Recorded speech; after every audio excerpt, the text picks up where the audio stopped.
What's going on, everyone? This is the last video on my strikepack to master series, reviewing the strikepack and ranked gameplay. Here we're in Diamond 1, playing Wraith. We're third partying a fight in the early game. You can see there's 17 squads left. A lot of downs happening. The Wraith passive tells me there's traps around, so I don't just rush in. My teammates and I are always around 2 seconds away from each other. I see one of my teammates rushing in, we're throwing grenades. We rush in together. This Pathfinder's in trouble because my teammate's letting me know they're alone. I see the Pathfinder winding up, but then we're focusing on the my teammates and I are always going to focus on the biggest character. Now here we saw that there was a scan, right? So if you take a look at the scan, came from this way. We know it's a Bloodhound. We know there was a Gibraltar here and a Pathfinder that zipped away. And there's 16 squads, so I'm not positive, but I'm pretty sure that the fight had finished. If not, maybe there's a solo that got away. Either way, my teammates and I are currently engaged in what's in front of us, and we're pretty sure no one's coming from behind us. So, like I told my teammates, I really lasered the Gibraltar here. Both of them are close range. This Gibraltar is going to be knocked in a second. But here's the issue, the Bloodhound scan in this direction. If I simply drop down to be with my teammates, I'm going to get lasered in the back. I don't want that to happen. I don't want my teammates to waste time trying to revive me. And so I'm not going to drop down. I trust that my teammates can handle 2-on-1 here. So I see that the Bloodhound's trying to charge rifle my teammates. That's okay. He's now running because he knows that I'm above him. But when he's shooting directly down at my teammates, then I have an advantage. So now he busts his ult, but he never even gets a shot off. So we were able to finish that fight pretty quickly. The fact that I killed the Bloodhound and that was the last kill makes me think the Pathfinder that zipped away was a different team. So we don't really fight him until, or I don't know if we see him again, but this interaction with Checkpoint is pretty much over at this point. Okay, this is a clip further on in the game when there's 10 squads left. Consider this mid-game. We take the Ash portal up to this building. We know enemies are in this compound, but we're not sure how we want to take this fight. We saw a Bloodhound come to this building underneath us, but if they're split, we're happy to attack. If they're just going to stay inside and they're camped, we are not going to take a risk because we can't afford to get a single one of our teammates knocked and play 2v3. So right now you see I have the R301, which I've claimed before is one of the best guns, if not the best gun to use with the strike pack. The amount of lasering you can do at distances of 50-60 meters is insane with this gun. So you saw that I was able to use the Rampage early on in this game, which I also think is one of the strongest guns. But R301, very strong. Right now we know that this Bloodhound is beneath us, but it looks like this Ash ran into the same building. So they're no longer split. And we were hoping that the circle closing was going to be what initiated that first knock for us, but we didn't shoot at the same time, only I shot, so we weren't able to get that down. Here's another neat trick. There are these very small little crevices you can be literally on top of this compound here, so if you can get a laser, a couple headshots in, it might be worth it to rush in, but I'm basically not able to see anybody. So my teammates and I are debating right now, what do we want to do? We're on the edge of the circle. Okay, if we can't get knocks, we're not just going to mindlessly rush in. So we fly away. And this is decision making, nothing to do with the strike pack at all. It's just how do you want to play the game? Do you want to, play smart when you already have 2 KP, or do you want to rush in and maybe get a 50-50? If you win, you're at the edge of the circle in round 2. The team can easily third party you. Right? It's not the greatest, smartest decision, so we choose to rotate away, and stuff like that is really important in diamond lobbies. So a little bit later in the game, we got the Valk rotate. You can see there's 9 squads left, so really not much of a difference since where we were last time. We're just rotating, pinwheeling around the edge of the ring. Typically we always play edge when we are in diamond. Now I see someone running on the other side. of antenna. And so what's the first thing we do? We take rooftop. We know they saw us, we saw them, we take rooftop. So take a look at that. That is a R301 beam that just occurred right there. And I will rewind it so we can see kind of how far that distance was. So this distance is probably less than 50, but maybe 35 or so. And we're team shooting this person who has purple shields.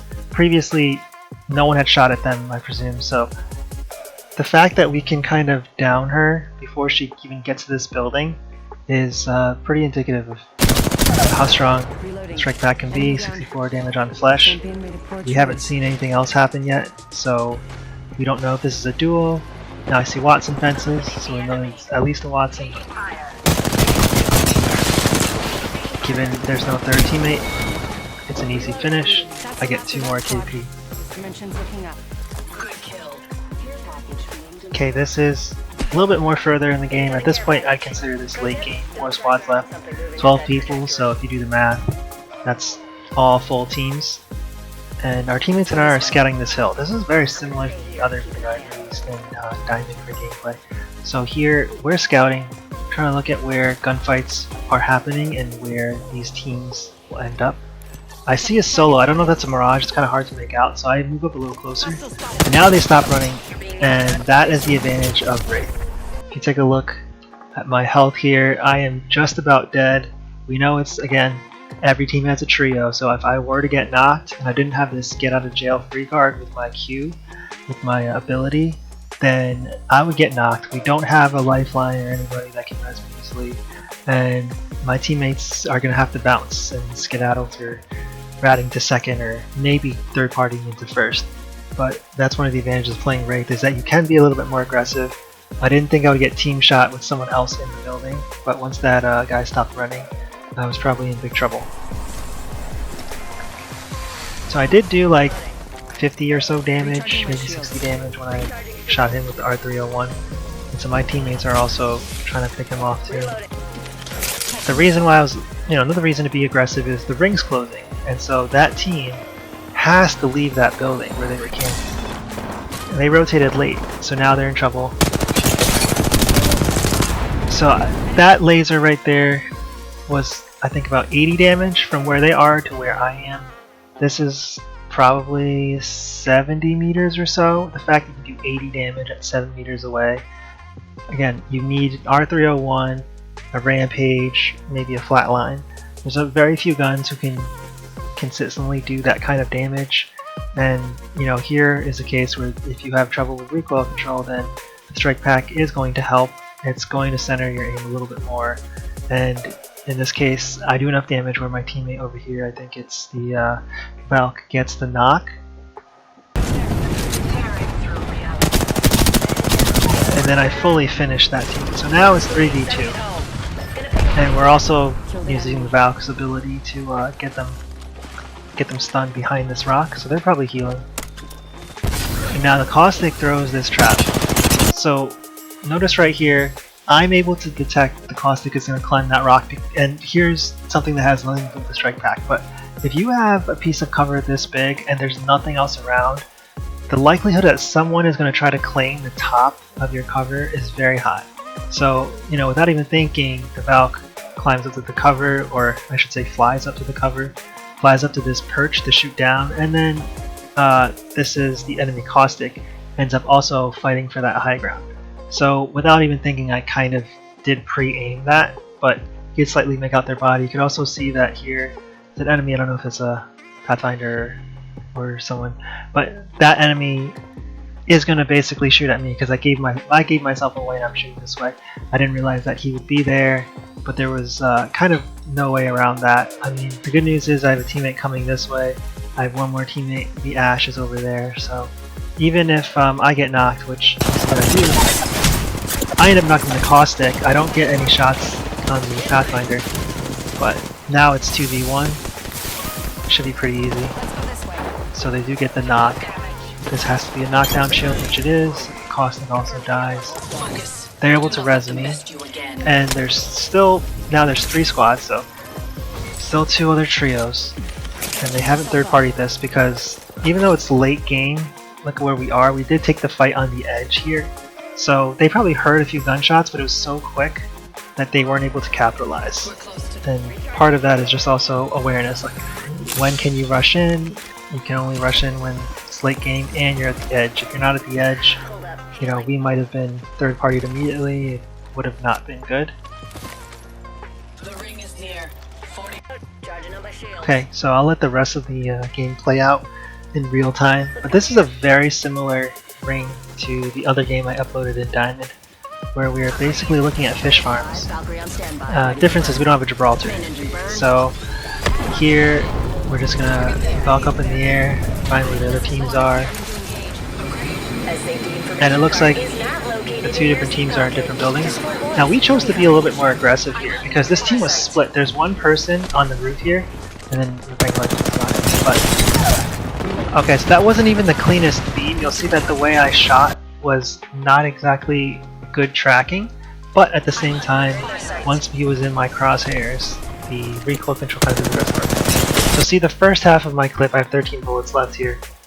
The first half was way too much to the left, and only when I got on the target right here. Once I'm on target, the recoil is not going to kick up or go anywhere else. So once you're able to find your target, it's much easier to get that knock. This is the also smart thing that we do, right? We go low ground, we heal, we stabilize. Now there's a lot more gunfire going on everywhere. That's okay that someone's in there, but so what we're doing here is we rotated. We kind of got a knock, so we started some chaos, and then we rotated because we know the other team's going to come in and try to third party. So I'd rather the other team third party, and then we kind of stay safe and together. Here, I mean, if someone's obviously alone, we're going to take the free kill. And this is a smart play by them to go grenade in, someone rushing in at the same time. Now we kind of know there's two people. It looks like this person was alone, so they died, and now it's one squad remaining. We know it's most likely a trio unless there was knocks, but we didn't get a chance to really pay attention to the kill feeds. Okay, so that was also somewhat of a laser. Again, I can't say enough about the R301. Even if you don't have a strike pack, the R301 is just a very strong gun because the recoil itself kind of just goes down to the bottom for the first half of the clip before it kind of zigzags a little bit more. So, you know, strike pack or not, it's a very easy gun to control. If you can track your aim decently, then it's a very good late stage gun. So the aim here is kind of just to stabilize on the roof. We don't have where the next circle is, they're a little bit closer. So we need to find a way to rotate, but fortunately we have an Ash, and we have myself as a Wraith that can portal us to safety into a good cover spot. And it looks like the enemy team also has a Wraith, so we're trying to figure out the best way to approach this fight. But right now, they do have a bit more cover than we do in the right side of the ring. I'm burning somebody, but my teammates and I are kind of split. They're trying to rotate safely on that very edge. I don't disagree with what they're saying, right? Because it's better to fight from that edge and then we'll just close in. So it looks like the ring is going to be this, you know, a circle starting over here and ending up over here. So when they're pinging the edge of the circle there, it's around this area. So they're trying to fight here, and this is also going to be in circle. So we might have a situation where the ring starts closing, and then we need to basically go this way, they need to go this way. The problem is you'll see that this other team has a Gibraltar. I don't know if you saw that earlier, but they have a Wraith and a Gibraltar, and I think a Valk. So the problem with us simply waiting and hiding here, and then Gibraltar and his team hiding here, is the Gibraltar can dome forward and make their own cover. We have no cover out here. On top of that, the Gibraltar is going to throw his ult well ahead of time, so now we're going to have his ult rating down on us. We have no cover. Yeah, I can technically, you know, use my tactical. This person's going to be kind of a flying duck. They might hover in the air, get shot down, and then she's also going to be in somewhat bit of a trouble. So we actually don't want this to go to a final circle. We don't have the characters for it. This is again part of realizing character strength, your strategies, not so much recoil control or strike back usage, but we don't want this to be the final circle. We want to ideally try to find a way to finish this fight without us having to go in deep in the late game. So check that out. That was 210 damage, all in one laser, and I had all the time in the world to get that crosshair lined up because they didn't expect me. So another good reason to kind of stay up, separate from your teammates as Wraith, is to get these really good vantage points to just shoot down if they're not expecting you. Within 2 seconds, the span of 2 seconds, they're knocked. Even with a red shield, they're knocked. And if they somehow, knew that I was here and they start trying to 3v1 and push me, I'm just gonna use my tactical and run away. And I'll even use my portal for extra speed boost after I get out of my tactical if I need to. But that's basically the advantage of playing a Wraith, is she can really abuse her tactical more than anyone else. And you probably can't do 210 damage in one clip unless you're using a strike pack on console. Well, you definitely can, even if you have good recoil control, but the strike pack certainly helps. It helped a lot there for me. Okay, so one last part I'll discuss. So I just knocked, I think it was the Valk, and there's a bubble here. So it's obvious what's going on. My teammates are not pushing in the way I am. And so this makes me believe, and I think they were saying this as well, is that they're preoccupied with a third enemy teammate. So the third enemy is somewhere over here. I'm not sure where, over here or even more to the left over there. But they're not part of this res right here. So if I can't make this fight in time to fully down the Gibraltar reviving his teammate, then I'm better off going this way and 3v1ing this Wraith, right? So I don't do that. There's a slight lack of miscommunication, or a slight lack of communication, thus miscommunication. I also fall into the pool, so I lost some time there. So they got him up, flew up.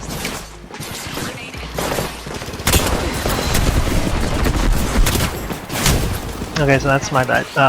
They were preoccupied. I guess they were holding you. The enemy team was. Again, Q really strong. Take my shield bot. But the bottom line is I knock someone even when they got res. They're only quarter health. I get some shots in, and we win the game. So there was miscommunication. I didn't realize that the other teammate was also there guarding kind of the res. But once I knock that Valk down, even if Gibraltar gets a res, not a huge deal. Because the Valk, you heard her fly away right after. So all in all, very good game. You'll see I did an efficient amount of damage, so 1400 damage with 6 kills, 3 assists, 9 total KP. And teammates also popped off 18 and 1600 damage, and it's enough to get us there. So overall, like I would say, again, strike pack helps a lot. But it's not just the strike pack, it's going to be your execution, your game plan, teamwork. So hope you guys enjoyed watching, and if you enjoy this, just leave a comment, you could leave a like, and please subscribe to help grow the channel, and thanks for watching.